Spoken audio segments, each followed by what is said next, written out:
natin pagkakataon habang nandito pa tayo kasi next day, uwi na kami sa Hong Kong. At doon malamig pero hindi umulan ng snow. Pero dito, grabe.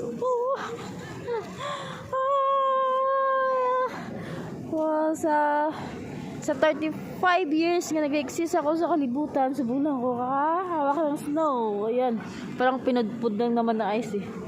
Pero ang sakit niya sa sakit niya sa panit. Ang sakit niya sa balat. Ayan, suot ko na yung gloves ko. Ngayon pagkasakit pa ko rito.